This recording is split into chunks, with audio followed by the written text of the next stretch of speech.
Bonjour à toutes, bonjour à tous, bienvenue dans Tam Tam, le podcast du Pays du Mont Blanc. Aujourd'hui, nous recevons chez Guérin Jean-Franck Charlet pour la réédition de son livre Cristallier. Jean-Franck, tu es guide de haute montagne et cristallier à Chamonix. Est-ce que tu pourrais te présenter brièvement pour nous, s'il te plaît ?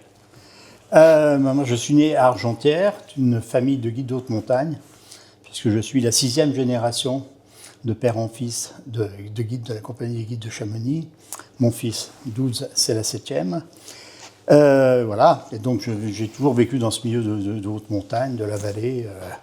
J'ai grimpé sur les premiers rochers, je devais avoir 3-4 ans. Enfin bon, j'ai fait du ski aussi à 3 ans, et j'ai fait comme tous les gamins de la vallée. Donc voilà, je suis né dans le berceau de l'alpinisme et du ski. D'accord. Ouais. Donc si tu es là aujourd'hui, c'est que ton livre s'est bien vendu, se réédite donc depuis sa parution en 2022. Ouais. Et donc on va parler de cristaux. Ouais. Est-ce que tu pourrais nous présenter donc déjà cette belle pièce et nous parler finalement des cristaux de Chamonix ? Oui, bien sûr. Alors, ça c'est un cristal du massif du Mont Blanc, ça vient de la face nord d'Aiguille Verte. D'accord. Voilà. Donc on voit tout de suite que c'est des bijoux, on voit tout de suite que c'est surprenant parce que c'est la nature qui les a fait comme ça. C'est absolument pas taillé. Donc c'est des espèces de diamants qui sont posés comme ça. Et dans ce massif du Mont Blanc, il y en a un peu partout. Alors c'est un hasard géologique si ça s'est passé comme ça. C'est que le massif du Mont Blanc, qui est né il y a 20 millions d'années quand même, lorsque les plaques européennes et africaines se sont rencontrées, se sont télescopées. Et à ce moment-là, le granit qui était en présence à ce moment-là a été soumis à d'énormes pressions et s'est fracturé. Ok. Voilà, il faut imaginer ces masses de granit en train de se fracturer, puis ensuite la collision qui fait monter ce granit. Ce granit, il monte d'1 millimètre par an. D'accord. Depuis 15 millions d'années, 15 millions de millimètres, ça fait 15 km, ce qui était 10 km sous terre il y a 15 millions d'années, c'est à 4-5 000 mètres d'altitude aujourd'hui, c'est en haut. Voilà. Et donc ce granit s'étant fracturé grâce à ces pressions absolument énormes, ça a créé vous imaginez qu'on presse le granit comme ça très fort, ça éclate, ça fait des fissures et ça ouvre des espaces vides. Ces espaces vides sous terre vont se remplir de solutions aqueuses, c'est-à-dire de l'eau avec des éléments qui sont environnants, dont le quartz, les molécules de quartz, qui sont des molécules de dioxyde de silicium. Il faut imaginer que c'est dans l'eau, là, les atomes dissous, etc. Puis tout ça remontant, plus des mouvements tectoniques qui fait que ça décomprime, ça refroidit en montant, ça décomprime en montant, et la solution qui était saturée, ça va précipiter au bout d'un moment. Donc les atomes vont s'arranger à nouveau ensemble, et c'est comme ça qu'on fait ce genre de cristal. Et toute la minéralogie, il y a 3 à 5 000 minéraux sur Terre, c'est tout le même principe, c'est des solutions d'atomes dans l'eau. Dans l'eau, alors il y a carbone, silice, il y a 3000 minéraux, avec des formules chimiques toutes différentes. Bon. Et voilà comment ça se passe. Et alors, parce qu'il y a des granites, il y a plein de massifs granitiques à travers le monde, et le massif du Mont Blanc est particulièrement riche dû à cette histoire où il y a eu ces fissures qui ont été créées dès la formation et qui ont permis des nombreux cristaux. D'accord. Alors quand on va aux cristaux parce qu'il y en a ici, parce qu'on en trouve relativement facilement quand même. Il y en a quand même un peu partout à travers le massif du Mont Blanc, avec des zones un peu plus riches que d'autres, des zones qui ont été plus brisées, avec plus de fissures, plus fréquemment. Mais voilà. Et donc ces cristaux, ils existent, ils sont formés il y a une dizaine de millions, entre 15 et 10 millions d'années. Après, quand c'est suffisamment remonté, il n'y a plus les pressions et les températures pour que ça se forme. D'accord. Donc 8 millions d'années, ça reste comme ça. Après, il monte. Il se retrouve à flanc de paroi, parce que les parois, ça s'érode. Et donc, à un moment donné, nous, on ramasse que ce qui est à flanc de paroi. Mais quand on prend les aiguilles de Chamonix, là, comme ça, nous, on ramasse là où ça veut bien être ouvert, parce qu'il y a le dernier éboulement qui a ouvert la fissure. Mais si on allait à l'intérieur, il y a des cavités un peu partout. Quand on a creusé le tunnel du Mont Blanc, on est tombé sur des cavités. Quand ils ont fait tous les travaux EDF, là, depuis dans la mer de glace, Argentières, Le Tour, après la Émosson, on a percé la montagne, ils sont tombés sur des cristaux assez souvent. Okay. Voilà comment ça se présente. Donc nous, on ne fait que ramasser ce qui est vraiment en surface de paroi, qui représente 1 millième ou un 100 millième de ce qui existe vraiment. Donc il en reste encore beaucoup là-haut. Il y a encore beaucoup. Et puis à chaque effondrement, on peut penser que ça ouvre une fissure. D'accord. Et Dieu sait s'il y a des effondrements en ce moment. C'est pas le but, parce que les effondrements, on sait que quand ça s'est effondré, c'est encore dangereux pendant pas mal d'années. Donc tu nous dis qu'il y a énormément de cristaux encore là-haut. Ouais. Et alors justement, comment dans l'histoire des cristalliers est venue cette idée d'aller aux cristaux? Tout simplement parce que les gens, en montant simplement au Montanvert ou le long de la mer de glace, le long des moraines de Glaciers d'Argentière, du Tour, même des Bossons, ils sont tombés dessus. Ils ont bien vu que c'était un peu spécial. Ils les ont ramassés. Il faut savoir qu'on a des comptes rendus dès 1600, c'est-à-dire dès le XVIIe siècle, où il y a une assez grosse activité de cristallier à Chamonix. Okay. On a même des textes où le gouvernement de Turin, à l'époque on est Sardes, on est massif de royaume de Piémont-Sardaigne, il demande au syndic de Chamonix, rapportez-moi quelques cristaux de la vallée, on en a besoin, etc. Et le syndic, on a une lettre qui fait, et il dit, ah ben voilà, et avec ce que vous m'avez demandé, il y a aussi une valise de cristaux qui part, etc. Donc ça c'est vers 1700. Okay. Donc il y a cette activité qui était relativement lucrative, parce qu'ici il n'y avait rien à vendre. Hein. Ils avaient le miel et les cristaux, en gros. Alors ça c'est un peu avant la période touristique. Ouais. Et donc je raconte toute cette histoire là, qui est riche quand même, parce que du coup ils ont trouvé au Montanvert, mais après ils ont bien vu comment ça se présentait. Si on marchait un peu sur la mer de glace, si on avançait un peu vers le couvercle, où là, il y avait encore des cristaux à découvrir, donc ils vont dans la montagne. C'est comme ça que les premiers chamoniards à aller en montagne sont des cristalliers. Et c'est clair que dans l'histoire de l'alpinisme, quand De Saussure il dit de partir au Mont Blanc, là, pendant les 30 ans où il donne une prime avant de gravir le Mont Blanc, toutes les tentatives au Mont Blanc sont faites que par des cristalliers. Ça, on a toutes les documentations là-dessus, et voilà, c'est un peu ce que j'explique aussi. Il y a 3 histoires dans ce livre. Il y a l'histoire des cristalliers, l'histoire de ma famille, et puis mon autobiographie au niveau cristaux, de nos aventures de cristalliers. Génial, comme ça on va pouvoir parler de tout ça alors. Voilà. Et donc justement, toi, ta famille par rapport aux cristalliers, c'était quoi? C'était plus au début des guides de haute montagne ou la passion du cristal était déjà là Non, alors, ça remonte juste à mon grand-père, Georges Charlet, qui est le frère d'Armand Charlet, qui est un grand guide qui a fait beaucoup de premières et tout. Et lui, alors c'est comme souvent aussi, si on n'a pas cet atavisme familial, c'est qu'on se balade en montagne et puis on tombe sur un four. C'est arrivé plein de fois ces dernières années là. Les fours, pour nos auditeurs, c'est l'endroit où se trouvent... C'est l'endroit où se trouvent les cristaux. Donc on trouve dans la montagne des fissures pleines de quartz blanc. Donc ça se voit comme le milieu de la figure. Oui, des grandes stries blanches comme ça, qui s'interrompent à un moment donné, qui laisse une cavité noire, vue de loin, un trou sombre. Et dans ce trou, potentiellement, s'il y a de l'air libre dans cette bande blanche, c'est qu'il y a eu des cristaux. Et donc c'est là qu'on va les ramasser, essentiellement. Alors après, il faut aussi, dans la montagne, c'est extrêmement chaotique à Chamonix. Il y a plein de rochers brisés partout. C'est pas toujours dans les grandes parois avec des traits évidents qu'on trouve. On peut aussi aller dans les endroits où c'est assez pourri, où le rocher... Puis là, en grattant, on retombe, mais on ne les voit pas de loin. On les voit quand on arrive dessus. Ok. Et donc, oui, alors mon grand-père, lui, il fait pas mal de premières. Notamment un jour, il fait la première du couloir couturier de la face nord de la Verte. Et quand ils redescendent par l'arête du Moine, c'est très sec. Et il tombe sur un four magnifique de cristaux. Et donc là, il retourne quand même 4 fois avec un de ses collègues guides, là, André Desvoissous, notamment d'Argentière.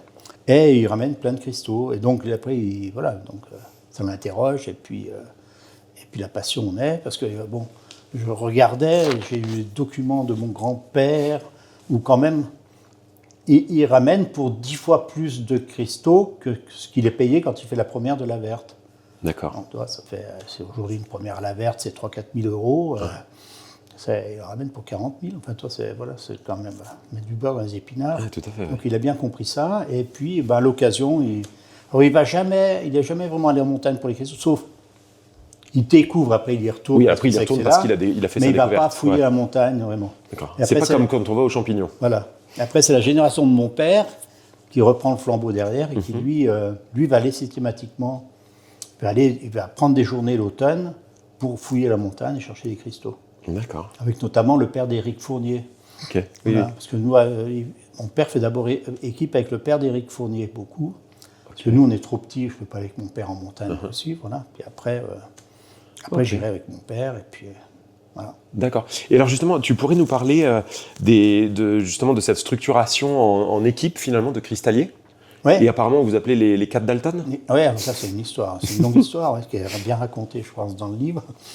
On fait de la haute montagne avec des sacs lourds, avec du matériel un peu lourd. Ouais. Donc on ne va pas y aller tout seul. Parce qu'il faut traverser des glaciers, notamment, des choses comme ça. Donc on est au moins à 2. Idéalement, on est facilement à 3 parce qu'il faut porter, en plus de tout le matériel d'alpinisme, si on va dans les grandes parois, il faut quand même avoir un burin, une massette, des choses un peu lourdes. Puis après, si on en trouve, il faut quand même les redescendre. Et c'est lourd, c'est du caillou. Voilà. Et si on est 3, c'est mieux. Puis au niveau sécurité, pour plein de choses, voilà. L'équipe de 3 nous avait semblé la mesure parfaite. Et après, les circonstances de la vie, là, on s'est retrouvé à 4. D'accord. Donc René Guélini, Roland Créton, Daniel Lagarde et moi. Pendant une dizaine d'années, on a fait vraiment, on a été à 4 chercher des cristaux. 4, souvent, on évoluait en 2 équipes. Une qui descendait d'un côté et l'autre de l'autre. Parce que quand on descend les parois, on ne voit pas vraiment tout. C'est pas très facile. Et puis, s'il y a un autre angle, il peut dire à l'autre où c'est qu'il faut aller. Si c'est, d'accord. Voilà. Donc, ça marchait bien. Oui, et donc, nous, ça a été l'équipe des Dalton, parce qu'un jour, dans la face nord des Guides d'Urquin, en descendant en rappel cette fameuse face nord, on est tombé sur un four colossal. Un truc d'1,50 m de haut, 8 mètres de profond, 2,50 m de large, enfin une vraie grotte de bivouac, qu'avait utilisé René de Maison en ouvrant une voie dans ce secteur. Et René de Maison, il écrit l'itinéraire et il dit bivouac, grotte. Et en fait, toute la voûte supérieure cristallisée était tombée sur le sol. Et de Maison n'a rien vu. Ah oui, ça faisait un. Et nous, bien sûr, on est arrivés, on a tout de suite retourné le sol. Et il y avait une tonne ou 2 de pointes de cristaux. On s'est retrouvés là, 400 mètres de haut en pleine paroi avec tout ça. Et la nature avait bien fait les choses, puisque dans cette paroi très raide, il y avait juste 10 mètres sous le four en question, une terrasse au sommet d'un éperon qui permettait de faire, éventuellement, de poser un filet, de mettre des sacs de cristaux dedans et de les récupérer en hélicoptère. Ce que nous avons fait. Et qui a été très impopulaire. Parce qu'on s'est retrouvé, dégradation de sites glaciers du massif du Mont Blanc. On s'est retrouvé en garde à vue 2 jours, et puis ça a suivi 7 années de procédure pénale. D'accord, ah ouais. Ok. Voilà. Alors donc, bien sûr, comme on était 4, eh bien, il y avait forcément les Dalton. Ok. On avait fait un peu, on n'a pas fait au moment de la prison, on a fait de la garde à vue. Enfin, on a quand même dormi en cellule, en enlevant les lacets, les choses. Voilà, tout pour pas qu'on se suicide pendant la nuit, etc. Traités comme des chiens. Ah ouais. Oui. Enfin bon, c'était une expérience de détenu. De détenu. Voilà. Alors, est-ce que le jeu en vaut la chandelle, justement? Bien sûr, parce que c'est tellement un peu extraordinaire, ces formes. C'est une espèce de diamant que tu trouves dans la montagne. Tu es vite complètement passionné, de toute façon. Et puis puisqu'ils sont là-haut et qu'une fois que tu sais que tu peux en trouver et que tu as compris comment ça fonctionnait, etc., c'est vite devenu une grande passion. Ouais. D'accord. J'en rêve encore la nuit. Et les cristalliers en rêvent l'hiver. Et on trouve des cristaux sur les trottoirs de Chamonix dans les rêves. On trouve des cristaux sous un pont de chemin de fer. On trouve des cristaux à des endroits comme ça. Et c'est des rêves récurrents chez tous les cristalliers. D'accord. On en parle ensemble, on rigole bien avec ça. Une douce folie. Donc il y a une espèce de... Oui, sans doute. Ouais. Et voilà. Et ensuite, nous, comme on est guide de haute montagne et que la saison cristaux, c'est en plein au cœur de l'été, donc au moment où il faut travailler pour gagner sa vie comme guide, eh bien forcément, et quand on ramène 200-300 kilos de cristaux, on ne va pas les mettre à la maison, surtout si pendant 55 ans on va chercher des cristaux. Il faut des grandes maisons. Mais c'est ça. Donc effectivement, il y a un marché des cristaux. Et dans le massif du Mont Blanc, alors particulièrement, il y a au moins 2 phénomènes assez extraordinaires au niveau de la planète, au niveau du monde. C'est qu'on trouve alors des formes de cristallisation du quartz, c'est toujours des cristaux à 6 faces comme ça. Okay. Et puis il y a une forme de cristallisation qu'on appelle les quartz vrillés. D'accord. J'aurais dû en amener un, je n'ai pas amené. Oui, les peignes. C'est ça. Les quartz qu'on appelle localement en peigne. Donc le terme vrai est le terme générique français, c'est quartz vrillé. D'accord. Et on dit Gwindel en allemand et en italien, et en anglais. En anglais. Voilà. Alors ce Gwindel, C'est une forme très particulière de formation du quartz. Et ça, c'est unique dans le massif du Mont Blanc. Il y en avait un petit peu en Oural, tout petit peu en Himalaya, mais vraiment les meilleurs spécimens viennent là. Alors, il faut savoir que la Suisse centrale, tout le massif à partir du glacier du Rhône est plus à l'est, l'Oberalp et puis début des Grisons. Ouais. C'est granitique, c'est exactement comme Chamonix. D'accord. C'est exactement la même géologie. Si on sait trouver les cristaux ici, on sait en trouver là-bas. Et inversement, les Suisses viennent ici et ils en trouvent bien aussi. Et donc, il y a, quand je dis unique sur le massif du Mont Blanc, il faut dire unique, massif du Mont Blanc et Suisse centrale sur la planète Terre. Un peu chaîne des Alpes, quoi. Voilà, ouais. D'accord. Ouais. Et donc, on a ces quartz en peigne qui sont extraordinaires, qui intéressent tous les musées et les collectionneurs du monde. Et puis, on a cette fameuse fluorine rose. Le livre s'appelle « La fièvre de l'or rose ». L'or rose, c'est la fluorine rose. Donc, la fluorine rose, c'est juste un minéral qui est là. Il y a beaucoup de fluor dans le quartz du Mont Blanc. Donc, s'il y a beaucoup de fluor et puis de calcium, il y a eu des formations de fluorine. Okay. Alors, cette fluorine, on devrait la trouver en assez grande quantité dans le massif du Mont Blanc. Seulement, quand elle se forme, après, s'il y a à nouveau des eaux hydrothermales chaudes qui viennent, elle se redissout. D'accord. Donc elle est rare parce qu'elle est soumise aux dissolutions. Okay. Mais autrement, on devrait en trouver, je ne sais plus si c'est 3 kilos par mètre cube de rocher. D'accord. Ouais, donc c'est vraiment très présent. Donc ça devrait être tout rouge partout. C'est peut-être pour ça qu'on a du granit rose. Non, c'est autre chose. Non, ça c'est une irradiation de la partie du rocher, une espèce de bronzage du granit. Ok. Oxydation du granit. Et donc elle est rare parce qu'il faut qu'elle soit formée dans une cavité, que la cavité ensuite se ferme et qu'elle reste fermée jusqu'à son avènement et qu'on puisse aller les chercher. Okay. Voilà. Et donc sur la planète Terre, les plus belles viennent de Chamonix et un peu et aussi de Suisse centrale, mais ça reste là. Donc par rapport à ces deux formations très spécifiques de minéraux, Chamonix est vraiment emblématique de la minéralogie mondiale. Okay. Et justement, donc tu parles des cristaux dans ces autres endroits du monde, et en tant que cristallier, tu es allé en chercher d'autres ailleurs, ou pas du tout? Si, alors, j'ai été beaucoup au Népal, puis aussi au Pakistan, et donc j'ai eu la curiosité d'aller... Alors là, au Népal, et encore pire au Pakistan, les business sont complètement verrouillés. Au Népal, il y a un gars il a la concession des mines sur 3 départements français, si vous voulez, en gros. Donc c'est lui qu'on va voir à Katmandou, puis alors, on discute bien sûr, bien qu'on est passionnés tous les deux et tout, et il t'autorise à aller voir ces gars travailler. Ah, donc voilà. On peut les voir travailler, mais on peut pas aller voir les gars travailler, et puis après j'ai ramené pas mal de cristaux du Népal quand même. Ok. Voilà, mais je les ai achetés sur place. Mais j'étais avec eux, travailler, ramener des photos, enfin bon, il y a un petit chapitre là-dessus, de façon assez passionnante. Et après, bien sûr, il y a le grand endroit de la minéralogie mondiale, parce qu'ils trouvent des aigues marines, donc c'est une pierre quand même semi-précieuse, c'est le Pakistan, toute la région plutôt de Karimabad et de Gilgit, et puis en allant vers Skardu aussi. Là, il y a des mines carrément, où là, c'est du travail minier, Ils sont quand même à 5000 mètres d'altitude. Donc 5000 mètres, c'est encore presque juste au-dessus de la végétation. Enfin, on n'est pas extrême. Ils ont des baraquements et puis ils creusent dans la montagne. Et là, il y a à nouveau des filons. Et quand ils rentrent sur un filon, il peut y avoir plein d'aigues marines et d'autres minéraux associés, parmi les plus beaux du monde. Ou les opales, ce genre. Mais peut-être c'est peut-être pas là-bas. C'est pas du tout là. Ouais. Non, les opales, c'est soit aux États-Unis, soit en Australie. D'accord. En fait, chaque endroit dans le monde a un peu sa spécialité.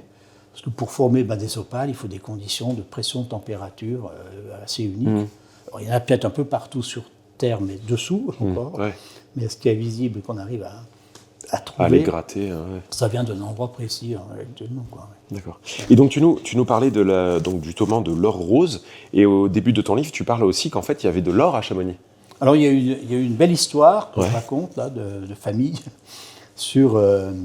Effectivement, donc c'est sous le col du Passon, un endroit à 50 mètres de là où tout le monde passe en hiver quand on fait le col du Passon en ski de randonnée. Faire attention parce que si vous vous déplacez, vous risquez de tomber casser la glace et tomber dans un puits qui fait 8 mètres de profond.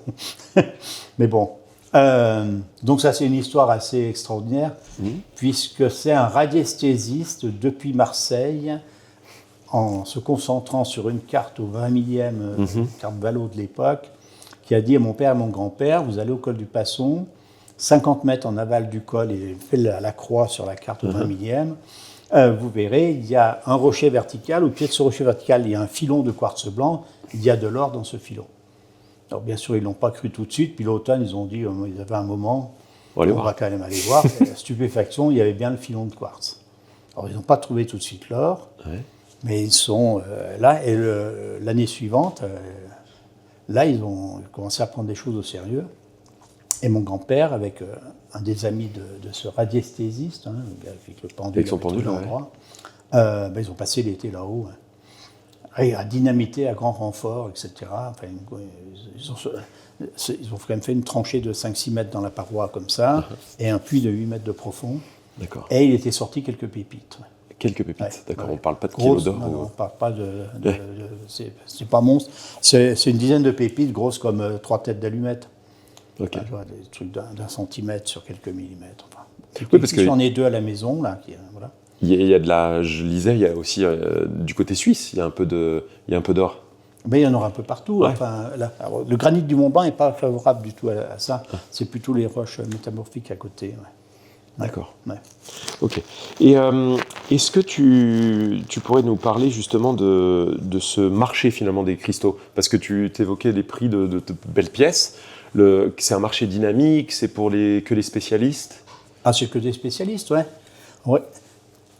Quand on reprend l'histoire des cristalliers, il y a eu vraiment un marché pour la taille des cristaux, pour faire des lustres, etc., jusqu'à peu près la fin du XVIIIe siècle. Donc on en faisait des lustres, d'accord. Voilà, vers les années 1700 et quelques, là.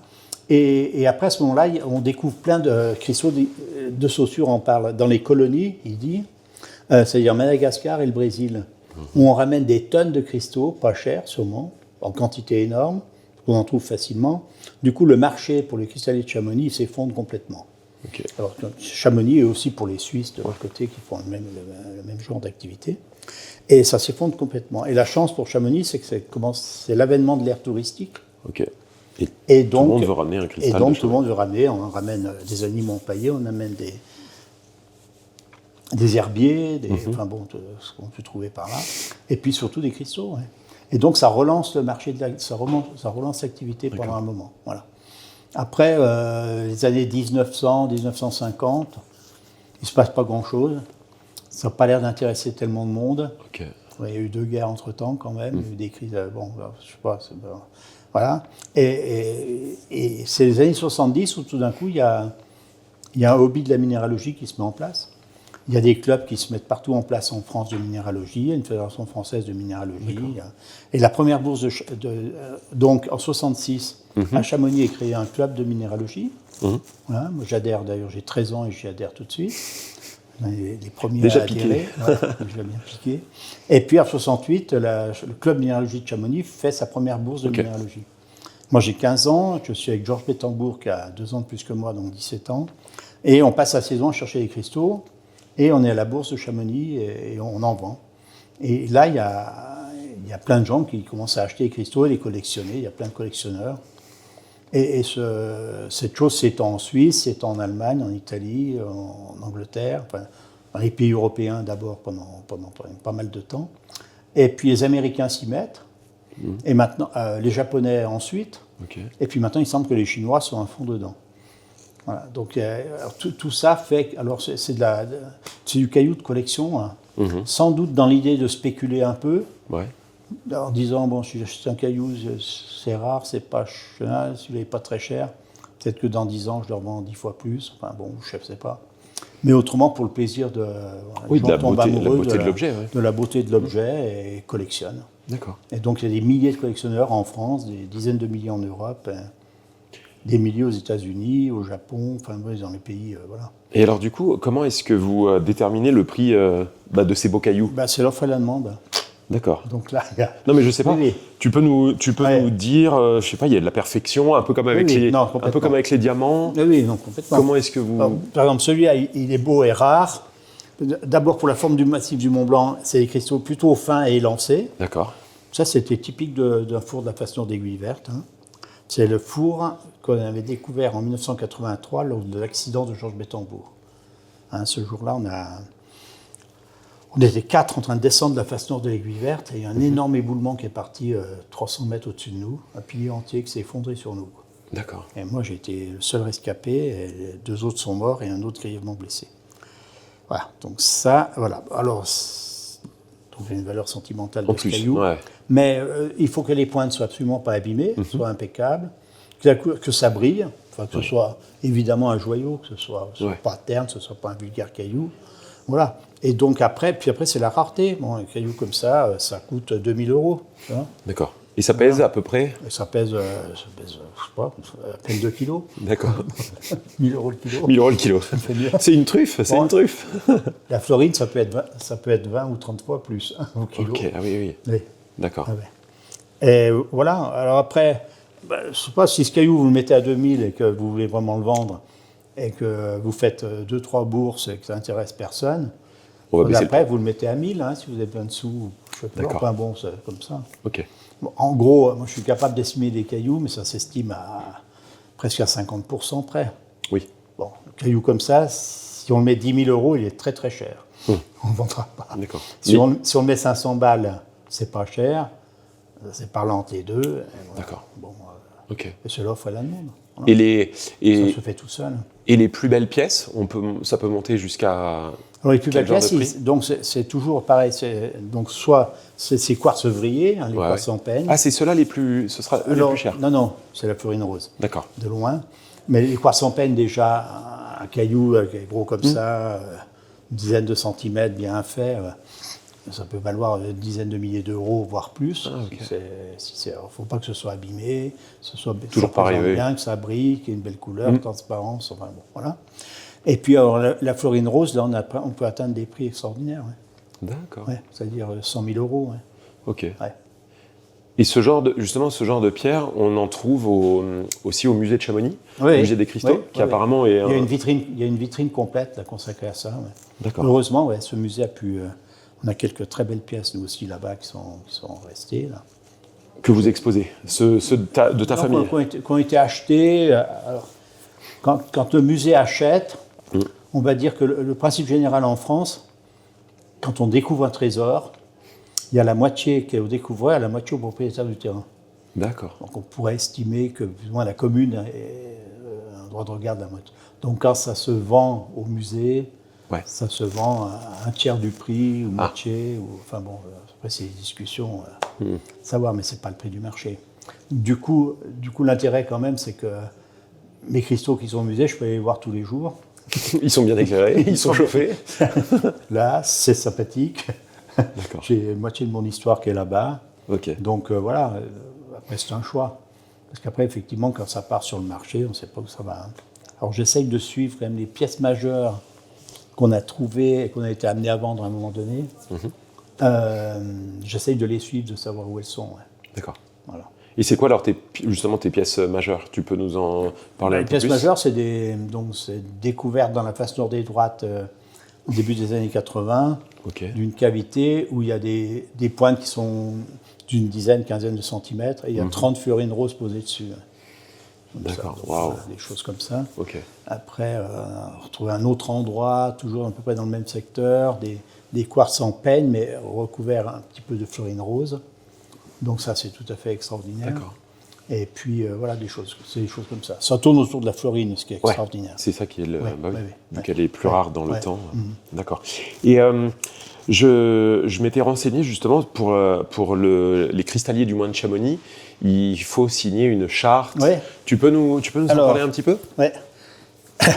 Alors, l'histoire, elle vient que nous, en 85, donc on se fait inculper de dégradation de cyclacée du Mont Blanc, on va à garde à vue, etc. On est mis sous contrôle judiciaire pendant 3 ans, bref, etc. Ça suit son cours. On est d'abord blanchi, après on passe en cour d'appel et on est condamné. D'accord. Chambre d'accusation, on est condamné, on repasse un procès, on a à nouveau blanchi à Bonneville, on repasse en cour d'appel, là ils nous condamnent pour dégradation de cyclacée du Mont Blanc. Là on fait cassation, ça dure encore 3 ans et finalement la cassation confirme la peine. Donc il devient illégal de chercher des cristaux dans le massif du Mont Blanc. Ok. Voilà. Donc c'est interdit. Interdiction de ramasser des cristaux. Le Mont Blanc est un site classé, vous devez les laisser en place. Ok. Là, il y a eu, on a fait du lobbying, voilà. Il y a eu quand même toute la minéralogie mondiale, française qui s'est mise de notre côté en disant c'est une bêtise. Normal, Les cristaux du Mont Blanc, là, explique la vie, ils sont nés il y a 10 millions d'années, ils sont là dans la montagne. Là, ils vivent leur dernier moment à fleur de paroi. La paroi va s'effondrer. Et ils seront détruits. Et ils seront détruits. Donc laissez-les aller ramasser, parce que c'est le patrimoine, finalement, bien sûr. Les cailloux, c'est du sable de moraine après. Il n'y a pas d'autre avenir géologique, on le sait, c'est clair. Donc il y a eu quand même ces arguments forts venant de scientifiques du Muséum d'histoire naturelle de Paris, qui sont les garants juridiques de la minéralogie en France, quand même. Donc, voilà. Donc il y a eu quand même ça, qui a été l'argument très fort. Ok. Et là-dessus, donc, les gens de l'environnement s'y sont pliés en disant, bon, d'accord, mais mettez-nous quelque chose en place, que ce ne soit pas n'importe quoi.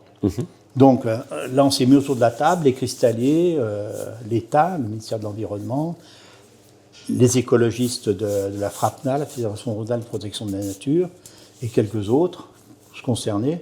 On s'est mis autour de la table et on a dit, bon, ok, donc pas d'hélicoptère pour les redescendre. D'accord. Bien sûr, pas de moyens mécaniques pour pas de marteau-piqueur, pas de dynamite. D'accord. Vous y allez à la loyale avec... marteau-burin. Avec marteau-burin et une petite pince, monseigneur peut-être, et puis vos piolets, pour aller chercher les cristaux. Et puis surtout, vous les redescendez sur le dos. On ne veut pas d'hélico ni quoi que ce soit. Voilà. Donc, très vite, en 1995, je crois, cette directive est sortie. Okay. En même temps, on a copié un code d'honneur des cristalliers que les Suisses avaient déjà mis en place. D'accord. Bon, simplement, c'est juste entre nous. Ouais. Donc, entre pas nous, aller piquer les fours. Ouais. Entre nous, quand tu trouves un four, tu mets ta petite étiquette, Jean-Franck Charlet 2025, et là, pendant 3 ans, si quelqu'un arrive, il n'a pas le droit de le toucher. D'accord. Voilà. Si le gars arrive en 2029, 4 ans après, bon. Là, c'est bon. Mais moi, au bout de 3 ans, je vais repasser, puis je vais remettre une étiquette de 3 ans. Donc voilà, donc on se les garde comme ça. Bon. D'accord. Après, nous, on n'a même pas vraiment, jamais eu besoin de mettre des étiquettes, les grosses cavités, les grandes découvertes exceptionnelles qu'on a fait, parce que finalement... Vous les exploitez vite. Finalement, non, c'était dans les endroits tellement reculés de l'Alpe. Aussi, ouais. C'est au milieu de la face nord des droites, des endroits pas possibles, donc personne n'y a jamais remis les Oui, pieds. après, c'est plutôt des alpinistes ou... Plutôt, voilà, encore. Ouais. Bon. D'accord. Voilà, donc il y a cette réglementation qui est en place, qui aujourd'hui a pris la forme d'une convention. Alors, donc il est dit tout ça, pas de extraction en moyen naturel, voilà. Voilà, moyen manuel simple, redescente avec le sac à dos, vous réservez les fours pendant 3 ans, et surtout, il y a un droit de préemption du musée de Chamonix sur les pièces. D'accord, ok. Bon, ils achètent les cailloux, oui. Mais en même temps, il est bien qu'on fait don chaque année. Il y a une boutique au musée de cristaux, on peut acheter des petites pièces. Donc les cristalliers donnent des choses là. Voilà.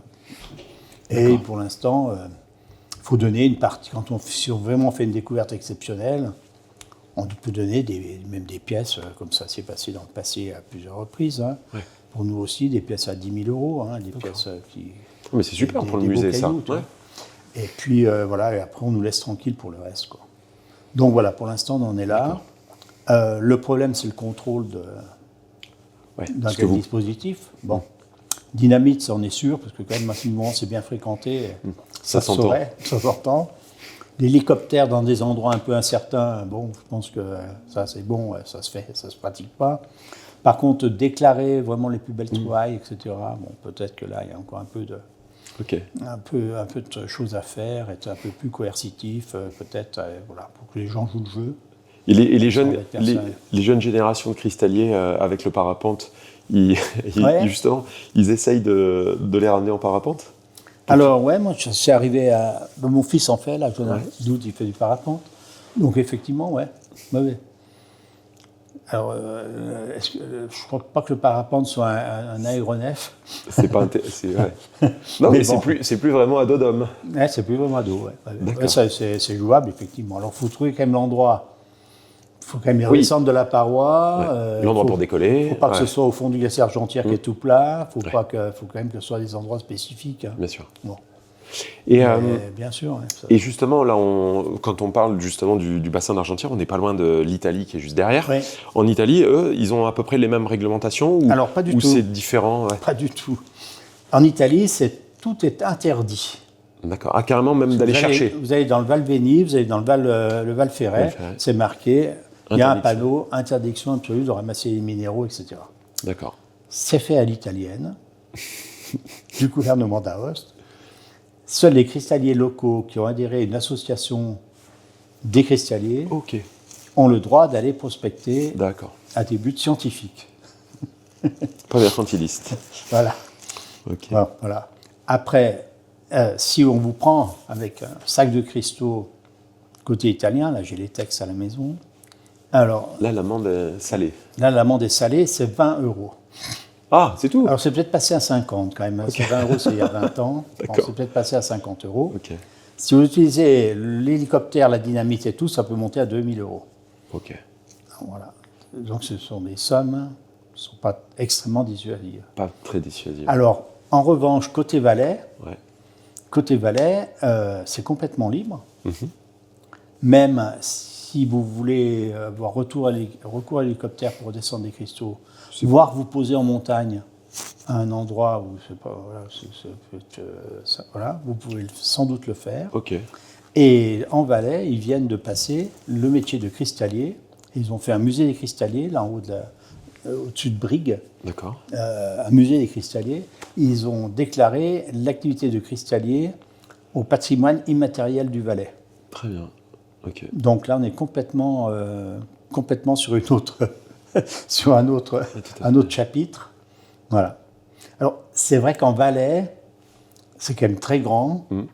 L'endroit où il y a des cristaux, c'est quand même plus la partie est, les endroits du l'Oberarorn, Nestorn. Bon, c'est les endroits où il y a 10 alpinistes qui passent par an. Le massif du Mont Blanc, c'est quand même une concentration très différente au niveau, donc on protège, il y a plus de protection sur le Mont Blanc qu'ailleurs, bon peut-être. Mais voilà, donc on a les 3 régions là, réputées être vraiment autour du Mont Blanc. Avec des réglementations différentes. Complètement différentes. Et justement, c'est quelque chose qui serait intéressant de faire passer le métier de cristallier comme ça en patrimoine immatériel du côté français? Oui, ce serait toujours possible, ouais. Puisque l'activité va continuer d'autant que réchauffement climatique, on vit un âge d'or pour les cristalliers. Là, c'est flagrant. Toutes les grandes découvertes ces dernières années, c'est la baisse des glaciers. Qui découvrent de nouvelles cavités, d'une façon claire. Et la plupart des jeunes cristalliers, alors moi j'avais ce atavisme familial, mais les autres, là, si on les prend les uns après les autres, c'est fortuitement un jour en haute montagne. On en découvre. Il tombe devant un four. Le dernier, il fait la traversée des Jorasses, il y a plein de monde devant, il se dit je vais passer 50 mètres à côté parce que je ne risque pas de prendre des pierres sur la tête. Il passe à côté, il fait toute la longueur et il tombe devant le four, un des 2 hectares. Donc il y retourne, etc. Une découverte exceptionnelle aussi? Ouais, pas mal, ouais. D'accord. Pas tout à fait extraordinaire, mais une belle découverte. Ouais. Donc il y retourne, il ramène des belles choses. Et après, ça y est, le virus a pris. Et la meilleure histoire, c'est les frères Elias qui descendent de l'arête des Grands Montets de la Verte. Ils descendent par l'arête du Moine. Bon, c'est ces dernières années, donc c'est tout pourri. C'est assez parcouru. Donc ils cherchent un endroit où ils pensent que ça ne s'effondre pas trop. Enfin bon, ils font une variante. Et puis à un moment donné, ils lèvent le crampon, il y a un truc qui est coincé. C'est une pointe de 15 cm, l'histoire est vraie. Et au dos de la pointe de 15 cm, il y a des fleurines vertes. Et on n'avait on a vu ça une fois dans le Mont Blanc, parce que nous, la très belle florine verte qui est au musée, là, c'est nous qui l'avons découverte. Mais les florines vertes au dos, tu vois. Là, c'est comme gagner au loto, quoi. Et voilà, Et ils y retournent après, avec d'autres cristalliers qui leur montrent comment il faut faire. Et ils trouvent un four absolument magnifique, avec des pièces exceptionnelles. Et donc là, le virus vient tout de suite. Ils ont compris que, il y a des trésors cachés là-haut, il suffit de chercher. Et justement, sur Chamonix, vous êtes à peu près combien de cristalliers? Ceux qui sont déclarés, mettons... Alors, déclarés, je crois qu'il y en a 70-80. Alors, le problème, c'est qu'il y en a, je pense, qui viennent 1 ou 2 jours. On va dire qu'il y a une vingtaine de cristalliers qui vont qui vont entre 10 et 30 journées par été chercher des cristaux. Ok. Au moins, ouais, quand même. D'accord. Et ces découvertes exceptionnelles, c'est des fours vraiment extraordinaires. C'est quoi? C'est un par décennie qui sont découverts ou c'est quand même plus fréquent? Un par décennie, c'est pas mal, oui.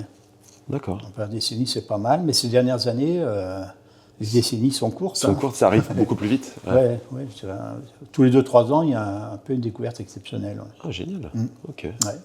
Et justement, vous n'avez pas peur qu'avec le réchauffement climatique, finalement, ces glaciers qui reculent, il y ait plein d'aficionados cristalliers qui aillent explorer et sans connaître bien la montagne et en prenant des risques? Alors, c'est sans doute arrivé. Hein. Il y a le maire de Chamonix me racontait qu'un jour, à la mairie, s'est présenté des gars qui disaient « We want to dig. We want authorization to dig. To dig. What? Cristal. Dig cristal. » Bon, et c'était des Kosovars qui travaillaient sur un chantier à Chamonix, qui le week-end avaient entendu parler qu'il y avait des cristaux partout dans la montagne, qu'il fallait se déclarer à la mairie, là, mais qui avaient aucune idée de la haute montagne. On ne sait même pas ce qu'ils sont devenus, s'ils sont vraiment allés chercher des cristaux et tout, en disant bon, vous demandez un permis pour aller creuser par là-haut, on n'est pas plus bête que les autres. Voilà. D'accord. Donc oui, ça peut créer un vrai engouement. Hein. Il y a, ces dernières années, dans les genres de découvertes un peu incroyables, il y a des jeunes qui viennent d'Annecy, qui ne sont pas du tout montagnards, donc ils savent que les glaciers se sont retirés, ils montent au refuge d'Argentière en passant par le point de vue. Ouais. Bon, et au lieu de marcher sur la moraine, ils passent un peu en dessous, entre le glacier, la moraine, et là ils tombent sur un fou incroyable que le glacier venait de dégager. D'accord. Mais c'est ça, il y a une part de chance. Des cristaux blancs, des quartz vrillés magnifiques, et tout décroché, prêt à ramasser, avec même des aiguilles de tourmaline dedans, ce qu'on n'avait jamais vu dans le Mont Blanc. D'accord. Bah, c'était là, à 20 mètres en aval de la moraine du point de vue, tu vois. Incroyable. Ok. Donc il y a encore plein de choses comme ça qui traînent un peu de partout, sûrement. Ouais. Et une question que je voulais te poser justement, tu parlais donc de toi, tes découvertes, c'est quand même sur des altitudes assez importantes. Ouais. Et il y a une différence en fait de cristaux entre si on les trouve, mettons, je sais pas, peut-être à 2000 mètres ou à 4000, voire 4005. Alors ce qu'il y a dans le granit du Mont Blanc, c'est les quartz fumés comme ça. Ouais. Hein, et dès qu'on est un peu en dehors du Mont Blanc, par exemple dans la forêt du Montanvert, au-dessous il y a eu la mine de Caillet. Il y avait un fou de cristaux qui était intéressant dans les années 1800 et quelques. Hein. Les sons blancs. Parce que c'est plus le même granit du Mont Blanc, c'est les roches métamorphiques des gneiss qui sont à côté. Ah, ok. Quand on va côté Aiguille Rouge, alors il y a peu de choses. Ouais. Mais sur le Buet, il y a des grands filons de quartz où les cristaux sont blancs. D'accord. Donc, parce que moins haut et pas la même nature de roche. C'est pas une histoire de hauteur, hein, c'est une histoire de nature de roche. D'accord. Hein. Ouais. Et côté italien, donc côté Miage, à nouveau, quand on va route des Aiguilleries, la Gonella et tout ce secteur-là, c'est plus le granit, c'est plus la protogyne du Mont Blanc, c'est des gneiss. Et là, les cristaux sont blancs, mais complètement là, comme cette pièce, là, extrêmement translucide, complètement blanc. Parce que tous les cristaux naissent blancs d'abord, y compris celui-là. Et ensuite, c'est la radioactivité interne des roches environnantes qui bombardent le cristal. Et qui font des dislocations et qui font cette couleur plus ou moins foncée. Celui-là qui est très foncé, il a dû se prendre une bonne irradiation. Et justement, là, il est entre nous deux, mais il est encore radioactif, celui-ci? Non, pas du tout. Non. Bon, on craint rien, alors. On craint rien. Non. Ok. Non, la radioactivité venait de l'extérieur. C'est des photons qui sont venus taper dans le cristal, qui ont fait des dislocations et que la lumière, du coup, la lumière, ça part pas en transparent et ça donne cet aspect fumé. D'accord. Tout à fait étonnant. Enfin, c'est même plus compliqué que ça, mais en gros, c'est ça. Et voilà, donc ils naissent tous blancs et transparents. Et puis, dans le granit du Mont Blanc, il y a des éléments comme l'uranium qui se désagrègent depuis des millions d'années, qui envoient des photons. Alors, il faut vraiment que ce soit près. Oui, proche des cristaux. À 1 mètre de granit, ça ne transperce pas. Ça ne transperce pas, oui. D'accord. Donc, c'est ce qui est tout de suite dans l'environnement du cristal. Et le granit du Mont Blanc, on sait que dans le massif du Mont Blanc, il y a pas mal d'uranium qui traîne un peu partout. Je me souviens faire des recherches géologiques, accompagner un géologue au pied des Drues avec un compteur Gégère. Gégère pour mesurer. Et c'était incroyable, ça marchait. Le compteur Gégère au pied des Drues, il s'excite. Quand tu es guide, tu te prends ça, et puis tu te prends les rayons cosmiques après, comme tu es en altitude. Bon, voilà. Mais ça va rester dans des doses acceptables. Oui, acceptables, c'est ça. Bon, très bien. Merci beaucoup, Jean-Franck, pour nous partager cette passion. C'est sympathique de reparler de tout ça. Donc, le livre, voilà, il y en a 1500 exemplaires qui viennent de ressortir. Génial. Disponible chez Guérin. Et j'en suis très heureux. Disponible chez Guérin. Voilà. Merci beaucoup. Bonne soirée à tous. Merci. Au revoir.